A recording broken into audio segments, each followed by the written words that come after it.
The RBA doesn't care about mortgage stress. Let's have a look. Hello everyone, Florian.Heise here and welcome to another episode of HeiseSays. Grab your stein of coffee because I want to talk about mortgage stress and I want to put the argument to you that the RBA doesn't care about it and mortgage stress is just part of the outcome of their intervention into the market to calm us all down and to try and fight inflation. So let's start by having a look at this article here. This is from news.com.au. Interest rates today. Australian mortgage payments could double as home prices plummet. So there's a few things to pull apart here.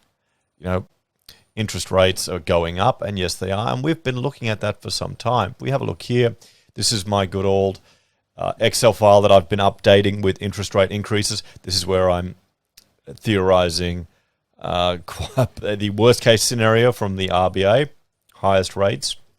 And this is where they are now. We can see here CBA, rates have steadily been creeping up for months because the cash rate has decided to skyrocket. Promises that it wouldn't increase until 2024, at least how the media portrayed it, have not been kept. And a lot of people are being surprised by it. I would be shocked if many of the viewers of the channel are, or anyone that consumes this type of content on YouTube.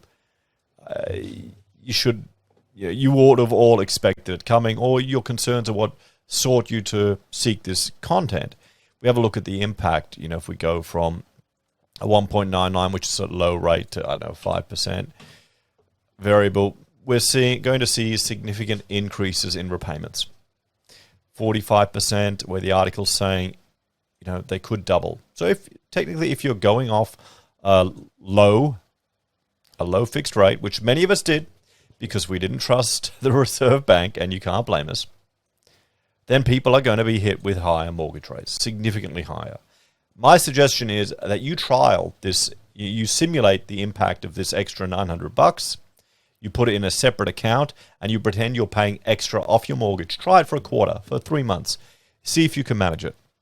If you can't, then, you're going to have to make some drastic life decisions. That's just how it is, okay? I'm not going to sugarcoat reality for you. And I'm sure most people are aware of this. Although there are some that are going to be surprised. They always will be. So yeah, that's right. Rates could double. They certainly could. If we're going up to 11%, so say you're at 5% now, and we go up to 11%, which is the worst case scenario from the RBA, yeah, your rates are going to go up much, much higher. And this 544,000 I have here, that's the average mortgage for all of Australia, guys. At least it was. Last time I updated this. Hasn't been that long. So, and home prices plummet. Let's check that. We'll go here to at least asking prices. And this is from SQM, their data here. And I will just reload their website. This is weekly asking property prices. And this is the capital city average. Now, at the moment, you can see we've gone here from, March, 3-bedders, 1.1, 1.07. So they seem to be flattening out. If we have a look, national, not just the capitals, it seems to be flattening out too. At least the asking prices are. Let's have a look at Sydney. Come on. Hang on, I've got to reload it. I think I'm accessing their website too often. There you go. So that's definitely come off a peak. Yeah. Sydney's definitely come off a peak, although no one should be surprised because Sydney's gone crazy. You can see it in this chart. People were taking advantage of the market. They were taking advantage of the fear. Let's have a look at Melbourne. Yeah, they're flattened too. They're flattened. You're going to lose 5, 10%. Doesn't matter when it's gone up 20%. There are people there waiting with bated breath that they've stayed out of the market to try and snag a bargain. Is it going to happen? And I would argue the extenuating circumstances and intervention by the government that may not allow that to happen. And here, my hometown, Brisbane, there you go. It's just gone stupid in Brisbane. It really has. So, prices are they're flattening. They are flattening. At least the SQM asking prices. There may be other data sets where it is plunging. So yes, mortgage payments could certainly double, but from insanely low levels. And house prices are stalling or they're falling. But I guess in Australia, even just having a property that isn't growing by 5% a month, that would feel like crashing to most people. That's sinful in our state national religion. So let's have a look at this. Many Aussie households are already spending half of what they earn to cover the mortgage as home prices plummet and worse is expected. Now, what we have, a term I want to introduce, I want to pull up here, a definition. Housing stress is typically described as lower income households that spend more than 30% of their gross income on housing costs. This is from the ABS. This is their definition. We're going to look at another definition, the one that I like much better, which I think aligns more with what DFA are doing. But 30% of your income goes on housing. You're under stress. Let us know in the chat if you have ever been under housing stress and maybe haven't even realized it. There certainly would be people now with rent costs going at that level. New research shows close to half of Australian mortgage holders are spending more than what they earn because of rising interest rates and soaring costs of living.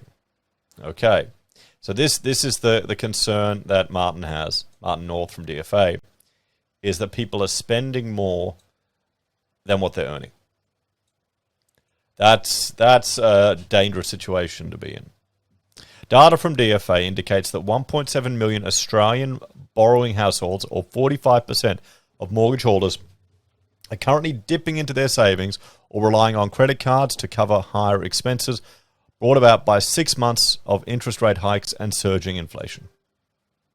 So, Martin from DFA, he isn't the only one saying this.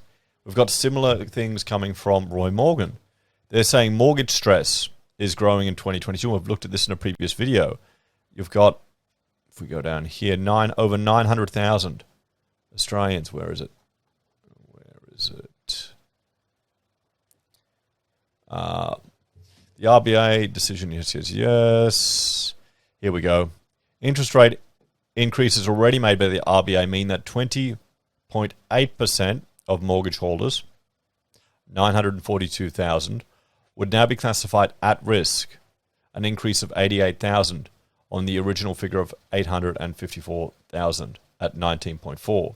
Now, at risk is those paying more than a certain portion of their after-tax income, 25 to 45%, depending on their income and spending, into their home loan based on the appropriate standard variable rate. Extremely at risk is also based on those paying more than a certain proportion of their after-tax household income into their home loan based on their standard variable rate. Okay, so that's how they define it. And here you've got like 12%, 13% at risk, extremely at risk. So it's not just DFA, it's also Roy Morgan are finding it in the data.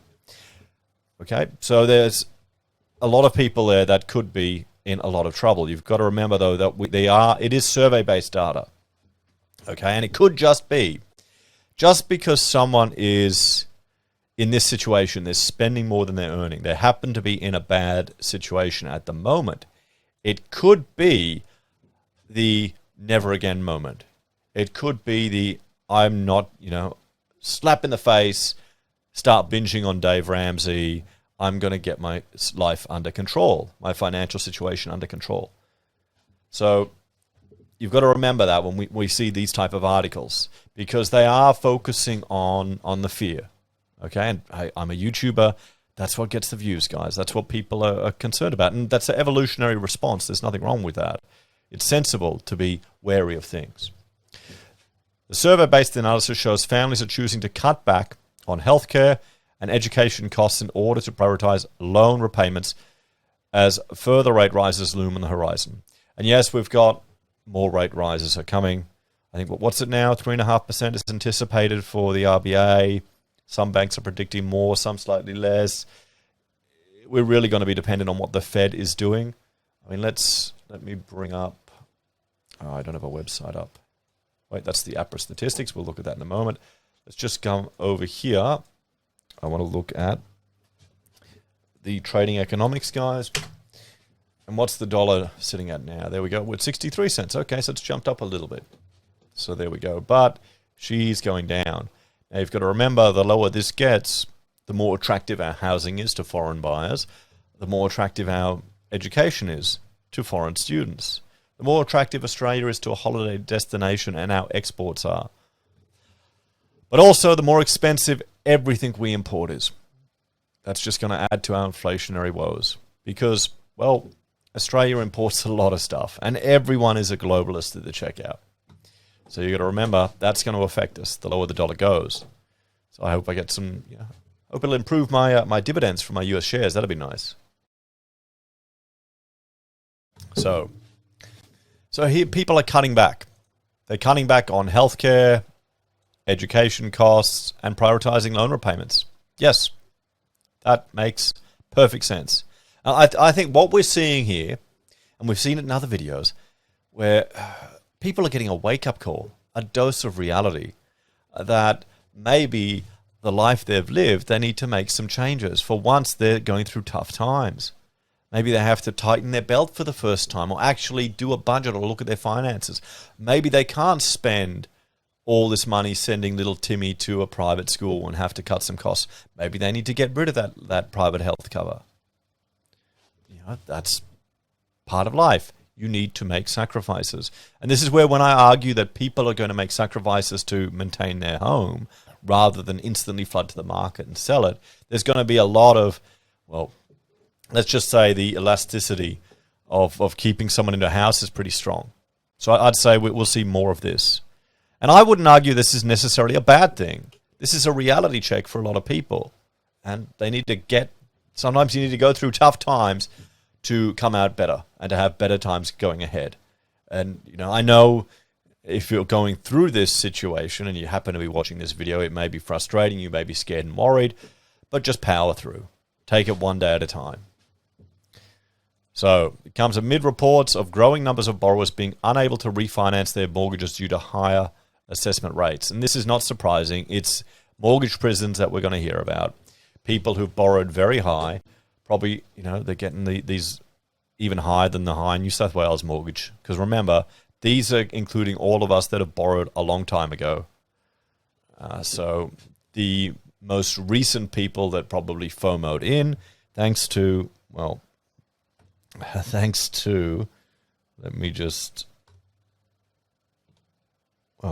few things. Thanks to our government coming to the rescue.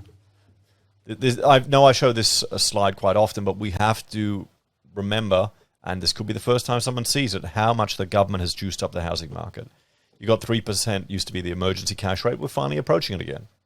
So that shows you how low it went. You've got home builder. See the spike in the chart down the bottom right? You can see that light blue line. That's the overheating of the housing market. That's why we're having a construction apocalypse. That combined with shipping costs and material supplies.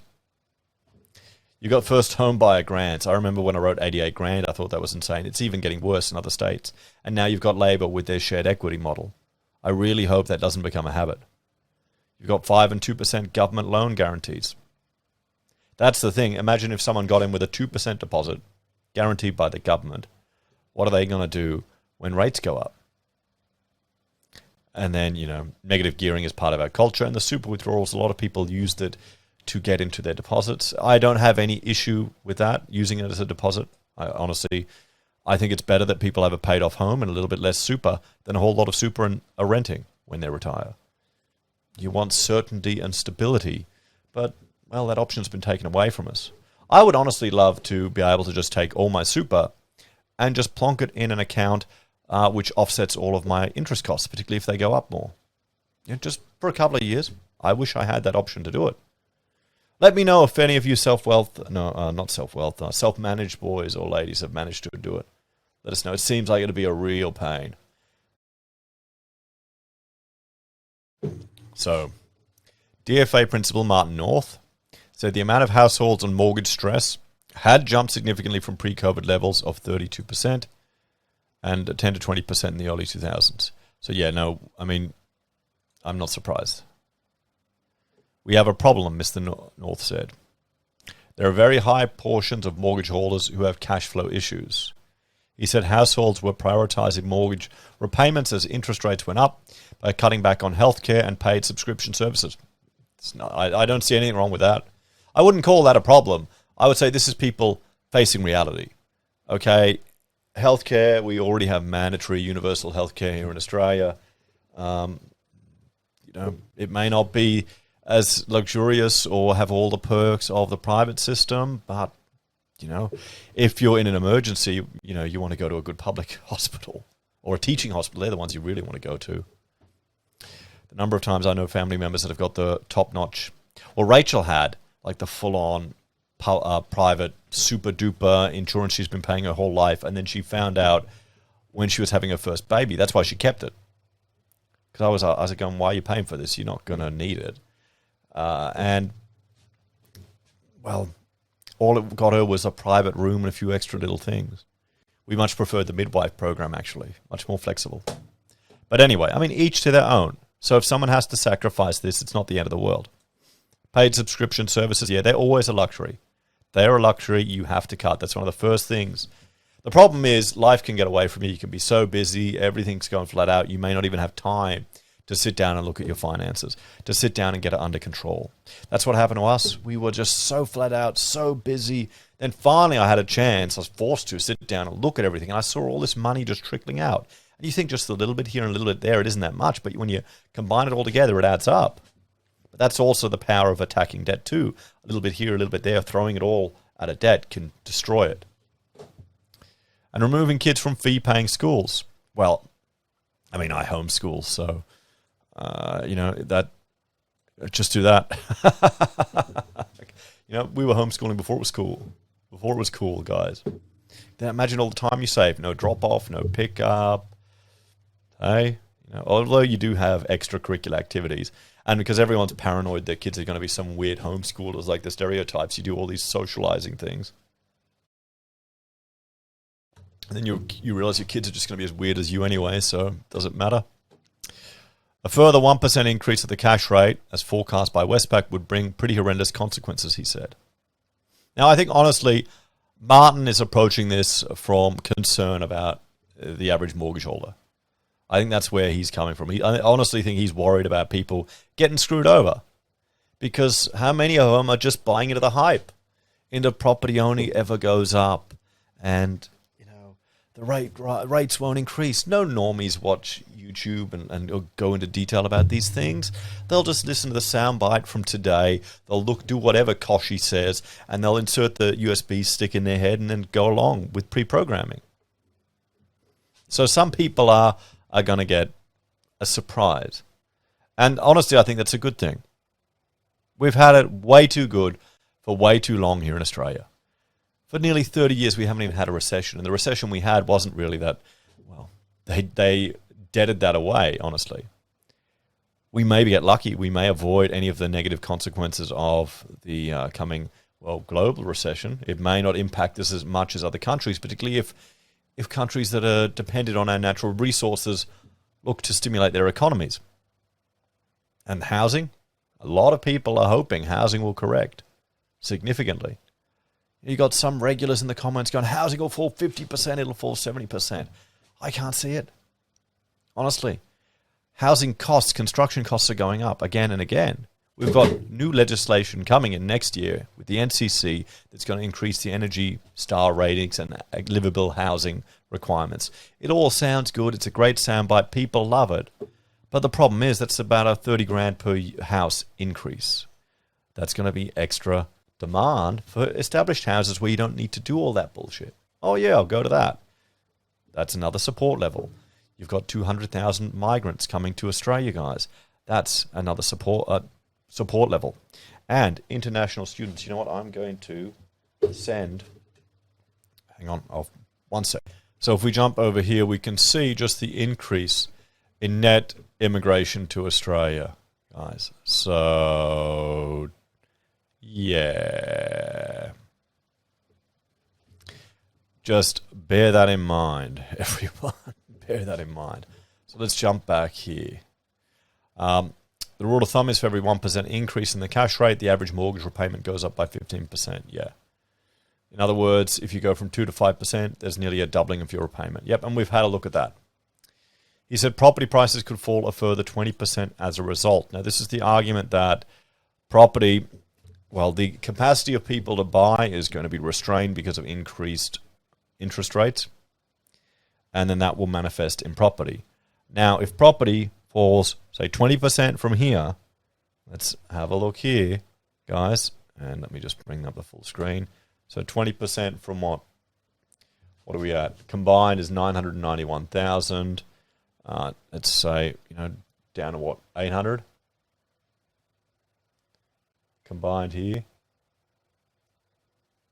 You're going back to 2020, 2019 prices. So it's not... Is it that big a deal? Sure, if you bought here, oh no, you're going to feel terrible, but you bought in an overheated FOMO market. Can you Is this the fabled huge property crash that people have been waiting on the sidelines are hoping for? Uncertain. Oh yeah, and he's calling upon here certain postcodes, and we'll just go over these. I want to get to the other points here that I think were maybe quite interesting. So PropTrack Executive Manager of Economic Research, Cameron Kusher, said survey-based analysis may not be the best way to measure mortgage stress, and that mortgage arrears statistics published by APRA, the Australian Prudential Regulatory Authority, are still extremely low. Okay, he's right. They are still extremely low. But let's jump over to here. The latest data I could get for loans in trouble, bad loans, is here. And that's June of 2022. That's a while ago now. So remember, this is a trailing statistic. And how many interest rate increases have we had since June? So if we have a look, we'll scroll down and see what he's talking about here. This stuff is so dry. So, asset quality continues to improve.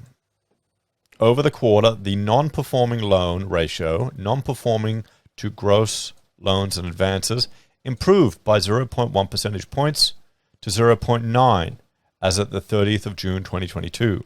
In addition, the provisions to non-performing ratio increased by 1.1 percentage points to 19.4%. Largely reflecting a decrease in NPLs over the quarter.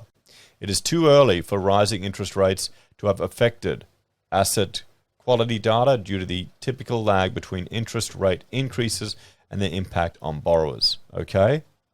So, while Cameron here is referring to this, they're saying it's too early for interest rate rises to have affected asset quality due to the lag, okay, between this. And we can see here, it's still low. It's still low. So this isn't able to pick up the most recent changes that we've had. So Roy Morgan, Martin could be capturing something in their survey results that hasn't been captured yet in the APRA data. But remember, those survey results are just capturing a moment in time. So it could just be that moment for that person as they're answering the survey. That could change in an instant. So, in saying that, no doubt the fact that interest rates have risen so quickly and so much sooner than anyone else was expecting is stretching some household budgets quite significantly. The expectation is that we will see a bit of an increase in mortgage arrears and mortgage stress will rise. And that's a function of the fact that interest rates are rising the fastest pace they have since '94. Oh yeah, he's right there. Comparison site Finder estimates 1.8 million Australians are currently struggling to meet higher loan repayments, with close to one-third of the population admitting to feeling worried about affording their loan following 6 months of rate hikes. Well, no, one-third of, feeling worried isn't the same as struggling. I mean, this is the thing. Reporters will use emotive language, and they have to. They'll use emotive language to get a response, and people may run with it. When I think struggling, I think someone can barely afford to pay their mortgage. They have to sell their everything. They even have to shave their hair off their head and sell it and hope it grows back. They even have to save money on not shaving with razors. Not someone who's, we're kind of worried about the mortgage. we may have to, for once, take little Jimmy out of the 5 extracurricular activities he's doing. Oh no. Finder head of consumer research, Graham Cook, said Aussies with a $500,000 mortgage were paying almost $9,000 more a year in interest compared to just 6 months ago. Yeah, I mean, that's going to happen. And this is, as I'm saying, this is all going to plan. This is what the RBA wants to happen. They want us all to feel the squeeze from increasing interest rates and mortgage repayments so we stop spending money, so that, demand side inflation pressure is decreased. Now, the question is that going to have any significant impact when supply side inflation pressure has gone up so high? And do they care about people and housing? And I'd say they don't. They're just going to be, following the Fed, really. Add to this the rising cost of living with groceries and energy bills also peaking, and we've reached a critical point where some people are having to make some really tough decisions to keep a roof over their heads. Yeah, I mean, is it just me? I just thought that's normal. Here's the thing. I'm a small business owner. I've gone through difficult times. I've had to make tough decisions. That, to me, is a normal part of life. Maybe for some Aussies it isn't. Shit, that would explain so much. It would explain so much. It would explain why so many of them vote for more and more government control over their lives. Many people took out big loans when interest rates were at record lows, and they potentially overstretched themselves. Oh, I'm sure they did.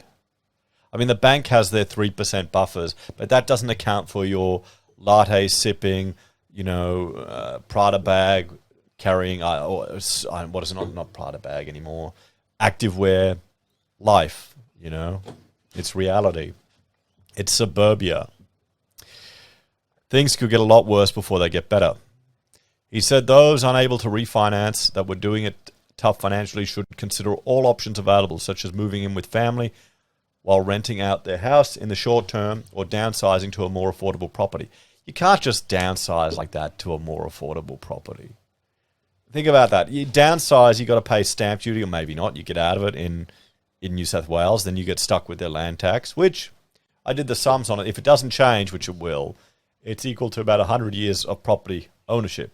So in that way, it looks good. But then you got to pay, you got to jump through all the hoops. You got to pay the lawyers, everything. It's not easy. Moving in with family and renting out the house, yeah, that's probably the smart option. Honestly, in the market at the moment, don't be too proud. Live in a garage for a couple of years to keep you home. Some people won't have that option. Many people will. Increase your earnings is obviously the best way to meet these rising costs. But if that's not an option, downsizing to a more affordable home with a more manageable sized debt could relieve some pressure and insulate borrowers against further rate rises. He said, yeah, you're right. But that's a cost. There's a cost to everything here. So let's look at one more thing, and where I say the RBA doesn't care about housing, because they've told us they don't. This is, RBA will not raise rates to slow the housing boom. Okay, this is back when housing was going nuts. March 2021. Mr. Lowe reiterated that the RBA does not and would not explicitly target house prices with its interest rate policy. Instead, he said it was up to the government and financial regulators to address community concerns about soaring housing costs. I recognise that low interest rates are one of the factors contributing to higher housing prices, and that high and rising housing price raises concern for many people. There are various tools and other than high interest rates to address these costs, leaving monetary policy to maintain its strong focus on the recovery of the economy, jobs and wages. So these are all that he cares about, these three things here. The recovery in the economy, jobs and wages. Well, the economy is still doing reasonably well. Jobs, unemployment is at an insanely low level. And wages growth, we'll just pretend that one there, that doesn't matter. So let's have a talk about all of this, guys. So there we go.